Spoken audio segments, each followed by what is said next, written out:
Passo a palavra agora para a psicanalista Ana Maria Iancarelli, especialista em vítimas de abuso sexual, representante do coletivo Mães na Luta.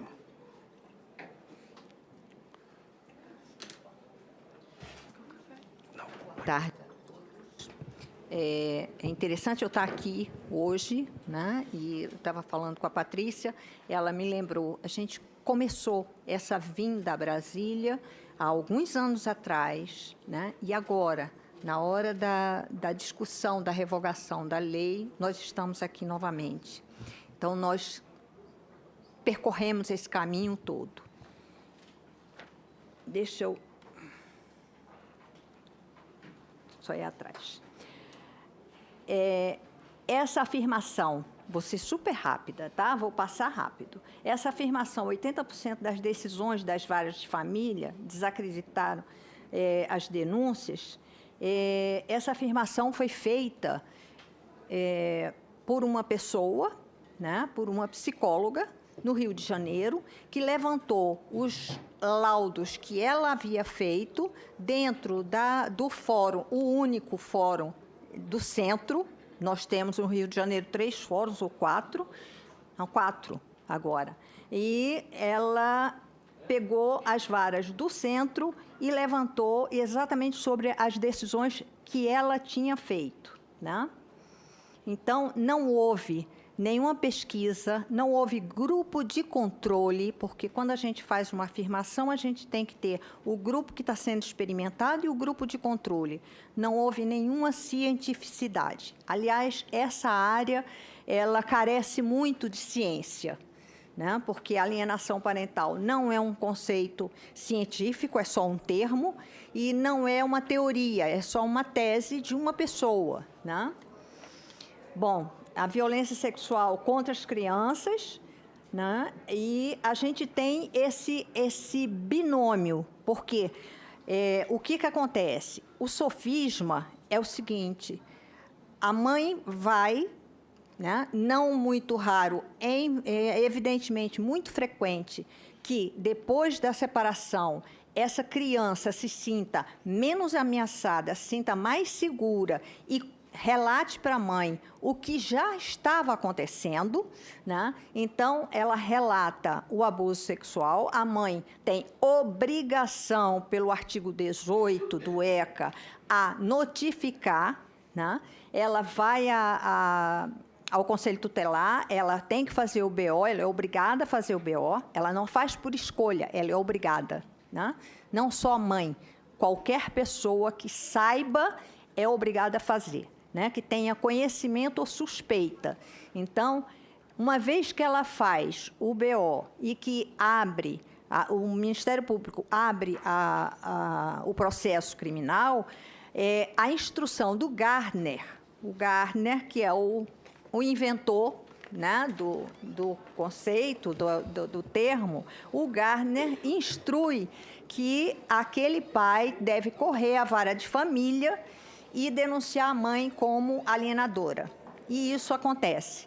Então, há um sofisma, que, aliás, ele aparece em vários momentos, há um sofisma de que, se não prova o abuso sexual, e o abuso sexual acima de 90% não é possível provar, até porque as provas que são demandadas pela justiça são presença de sêmen e rompimento de ímen. Meninos não têm ímen, então os meninos já entram com 50% a menos de possibilidade de provar.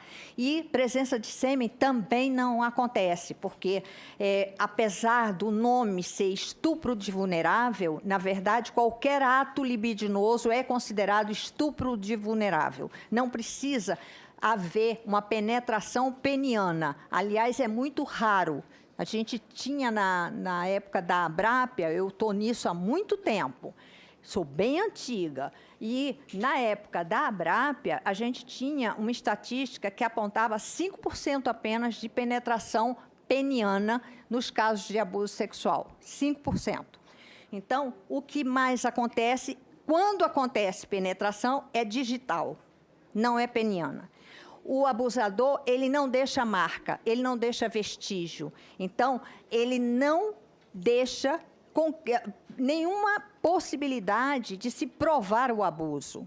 A única possibilidade é a voz da criança, que é a testemunha do abuso, né?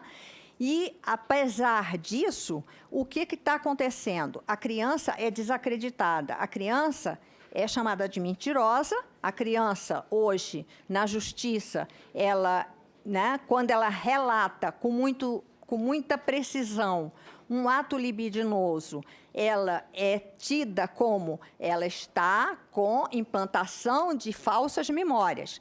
Isto é outra afirmação absolutamente lunática, porque uma criança vai até os 11 anos de idade, com o pensamento dela, o desenvolvimento cognitivo dela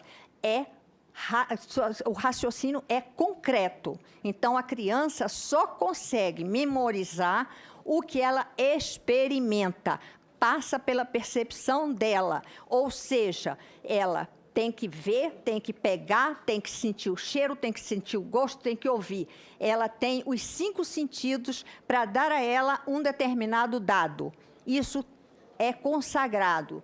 Quem não tiver estudado isso, precisa estudar um pouco mais, porque não há como uma criança decorar um texto que tenha um conteúdo cognitivo alheio à experiência dela. Uma criança de 5 anos não pode afirmar, por exemplo, que o leitinho do piu-piu do papai tem um gosto estragado. Ela não sabe nem que sai leitinho do piu-piu do papai. Então, ela não tem condição de ter essa informação. E ela, além de afirmar isso, ela desenha, ela relata de novo, ela explica quando você pergunta, né? Então, todas essas coisas estão fora da capacidade cognitiva da criança. Então, a gente precisa prestar atenção, porque a lógica passa ao largo, né? A gente tem aqui, claro que não são números nossos, porque nós não temos números, nós não temos pesquisas, nós temos muito poucos estudos, e quando se afirma alguma coisa, não é a partir de pesquisa. Então, essas pesquisas são americanas, né? Vocês podem ver aí. Aqui a gente tem um quadro onde a gente vê, né, o número de estupros e as falsas denúncias ali embaixo, entre 2% e 8%. Existem pesquisadores que encontram 0,02% de falsa denúncia. Mas no Brasil, tudo é alienação parental, tudo é falsa denúncia de abuso sexual. Se radicalizou, né, para poder haver a possibilidade da... E aí eu queria sair um pouquinho dessa questão psicológica e trazer para vocês um pouco das pesquisas sobre as sequelas de estruturas cerebrais e das funções cerebrais, né? A gente tem, durante a infância, se você expõe uma criança ao impacto do extremo estresse, a definição de impacto de extremo estresse se refere apenas à violência física e à violência sexual, tá? São essas duas violências que são as violências mais danosas, é a física e a sexual, porque são as duas que dão a sensação mais devastadora da impotência, tá? Então, a pesquisa, né, é sobre os abusos físicos e sexuais. E a gente tem aqui a privação materna. A gente tem uma neurocientista, a Pamela, que é nossa, é brasileira, foi premiada já, e ela faz muita pesquisa sobre privação materna e depressão, né? É o estudo dela, o foco dela é a depressão por conta da privação materna, tá? A gente tem, porque a criança está em desenvolvimento, o cérebro da criança está sendo esculpido à medida que ela vai crescendo. Então, a gente tem, por conta da exposição do extremo estresse, a gente tem atrofia do hipocampo esquerdo, a gente tem atrofia da amígdala esquerda, a gente tem atrofia do corpo caloso. O que essas estruturas aí fazem? Elas são responsáveis por receber informações e por filtrar, né? Por exemplo, a amígdala esquerda, ela filtra as informações e ela ajuda a responder, principalmente sentimentos de medo, e ela responde com agressividade. Então, quer dizer, não é a amígdala que responde, mas ela elabora, ela encaminha o corpo caloso. Eita, o corpo caloso fica entre os dois hemisférios e faz o trânsito. O que a gente tem é que esse corpo caloso é diminuído nessas pessoas que sofreram de abuso sexual na infância, tá? As universidades, bom, e o que acontece? A função daquela estrutura, por exemplo, a função, né, de estruturas que fazem a regulação da atividade elétrica do cérebro, ela vai ser diminuída também. Portanto, a gente tem uma excitabilidade, uma exposição do cérebro que é muito grande em relação aos estímulos externos, tá? E esse excesso de estresse, tá? E a gente tem uma pesquisa que eu achei muito interessante, que 77% das pessoas de um grupo que foi estudado apresentavam um eletroencefalograma com anormalidades. Essas pesquisas todas usam imagem de ressonância magnética. Então, não é achismo, não é interpretação psicológica. É coisa que você pode olhar e pode comprovar, tá? Bom, vou passar correndo, né? Já terminou o tempo. Já terminou? Já. Então, pode concluir, claro. Eu vou só finalizar falando o seguinte, que a privação materna, ela traz doenças mentais na adolescência, exatamente por causa disso.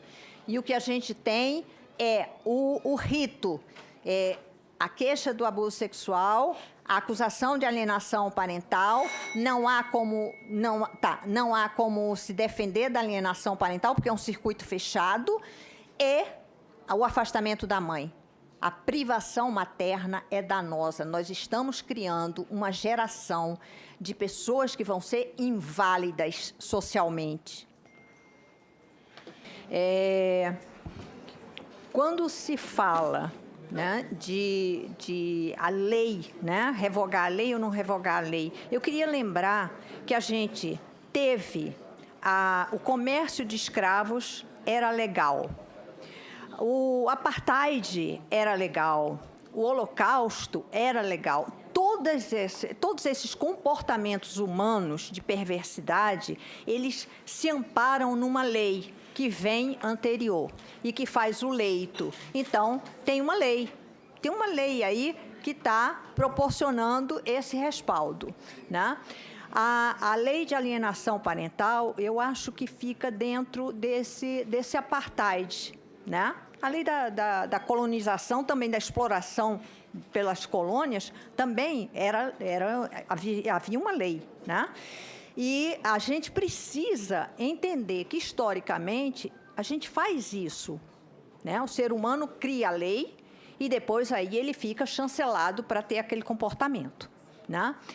No caso da lei da alienação parental, eu queria chamar a atenção por uma coisa. Eu sou psicanalista, né? E eu primeiro queria pedir desculpas pelo entusiasmo e pela revolta das mães, né? Eu estou com elas há muitos anos, né? E eu sei o tanto que dói, né? Porque tirar um filho dos braços da mãe foi escolhido como a tortura nazista feminina por excelência. Isso se fazia nos laboratórios dos campos de concentração, e haviam 2 campos de concentração femininos onde se praticava muito isso. Arrancar o filho da mãe, levar a criança para o laboratório para fazer um monte de experiências, e na hora que ele estava morrendo, esse filho morrendo era devolvido à mãe para morrer no braço da mãe. E aí acabou a mãe, né? Era devidamente aniquilada. Eu acho que a gente reproduz hoje... Por favor. Concluindo o seu tempo. A gente reproduz isso, esta tortura feminina do Holocausto. A gente precisa também sair um pouco do calo que se criou, pensando que abuso sexual tem a ver com sexualidade. Não tem a ver com sexualidade. Abuso sexual é uma questão de poder. O abusador, ele goza no poder. Ele não quer a sexualidade, ele não quer exercer nenhuma prática sexual pelo prazer da sexualidade. Ele gosta do prazer do domínio, do prazer do poder. Tanto que a pedofilia é irmã gêmea da necrofilia e da zoofilia. Por quê? Porque os parceiros da pessoa que está praticando essas perversões, ele não consegue dizer não. Nem a criança consegue dizer não, nem o animal e nem o cadáver. Então, são as três formas, né, de justamente o gozo do poder, né, do absoluto poder, da opressão absoluta sobre a criança, que serve a isso e que, em geral, é alguém que ela ama e obedece. Então, a gente tem, por exemplo, só para concluir... Faça um apelo, que já falou 6 minutos. Mas só para concluir. Acontece o seguinte, a gente tem, até hoje, foi bom que a Tamara trouxe a Lei 13.471, que não é usada, é de 2017, não é usada. A escuta protegida, a escuta especial, não é feita, continua a se fazer a cariação, que é isso que o doutor Felício falou, a cariação. Põe o pai e a criança. Obrigada, doutor. Nós vamos ampliar mais esse debate, tá?